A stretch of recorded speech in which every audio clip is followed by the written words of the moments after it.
কোচবিহার পঞ্চানন বর্মা ইউনিভার্সিটির দ্বিতীয় সেমিস্টার, চতুর্থ সেমিস্টার এবং ষষ্ঠ সেমিস্টারের ছাত্রছাত্রীদের প্রজেক্ট ওয়ার্ক বা ইন্টারনাল অ্যাসাইনমেন্ট সংক্রান্ত আপডেট সম্পর্কে আমাদের আজকের এই স্পেশাল ভিডিও।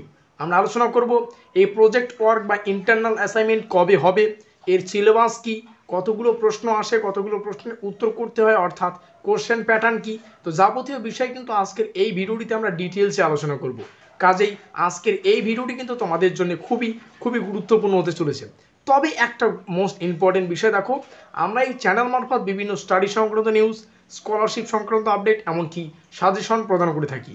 কাজে খুব ভালো হবে যদি আমাদের চ্যানেলটিকে এখনই সাবস্ক্রাইব করে দিয়ে আমাদের পরিবারের সদস্যরা, তো যারা যারা করনি এখনই করে নিও। তো যাই হোক, এবার আমরা আলোচনা করছি আমাদের আজকের এই মূল ভিডিওটির মূল পয়েন্ট। প্রথমে আমরা আলোচনা করব ইন্টারনাল অ্যাসাইনমেন্ট কিংবা প্রজেক্টগুলি কবে নেওয়া হবে।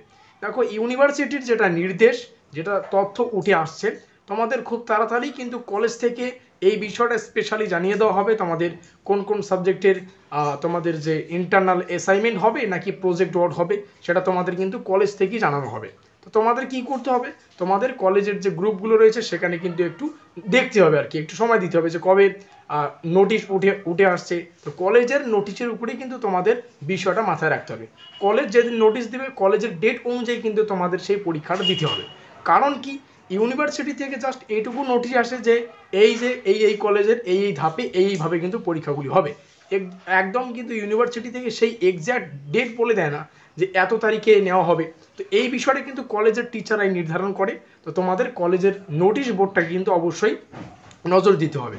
আর নোটিশ বোর্ড বর্তমানে কিন্তু হোয়াটসঅ্যাপে আসে, তো হোয়াটসঅ্যাপ গ্রুপগুলি ফলো করো, সেখানেই কিন্তু তোমরা তোমাদের এই প্রয়োজনীয় ডেট কবে নেওয়া হবে সেটা কিন্তু জানতে পারবে।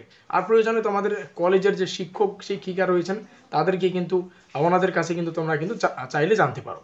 এবার চলে আসা যাক এই ইন্টারনাল অ্যাসাইনমেন্ট বলো আর প্রজেক্ট বলো। আমি যে বলছি ইন্টারনাল অ্যাসাইনমেন্ট আর প্রজেক্ট দুটো আলাদাভাবে বলছি, কারণ কোনো কোনো সাবজেক্টে টিচাররা চাইলে কিন্তু প্রজেক্ট ওয়ার্ক নিতে পারে কিংবা ইন্টারনাল অ্যাসাইনমেন্ট নিতে পারে, অর্থাৎ তোমাদের কলেজে গিয়ে লিখিতভাবে পরীক্ষা দিতে হবে। তো এটাই হচ্ছে অ্যাসাইনমেন্ট আর প্রজেক্টের মধ্যে পার্থক্য, যেটা 10 নম্বরের হয়। এবার একটু সিলেবাস সম্পর্কে আলোচনা করা যাক। দেখো, এর সিলেবাসটা কী হয়।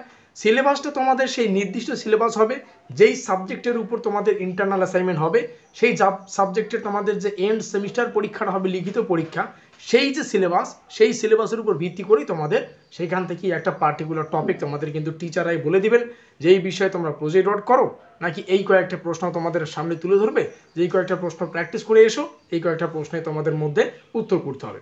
ওকে, এই ক্ষেত্রে বলে রাখা ভালো 10 নম্বরের পরীক্ষা হয়, সুতরাং 4টার মতো প্রশ্ন আসতে পারে, সেখান থেকে তোমাদের বেছে বুঝে কিন্তু, যেহেতু 10 নম্বরের 5 নম্বরে দুটো করলে ঠিক আছে, এরকম কিন্তু কম সংখ্যক প্রশ্ন আসে।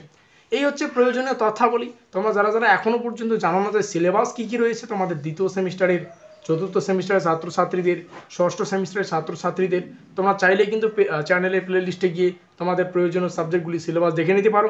ওই সিলেবাসেই তোমাদের ইন্টারনাল অ্যাসাইনমেন্ট কিংবা প্রজেক্ট হবে এবং ওই সিলেবাসে কিন্তু তোমাদের ফাইনাল যে এন্ড সেমিস্টার পরীক্ষা, লিখিত পরীক্ষা, সেটা কিন্তু হবে। তো এই হচ্ছে গুরুত্বপূর্ণ আলোচনা।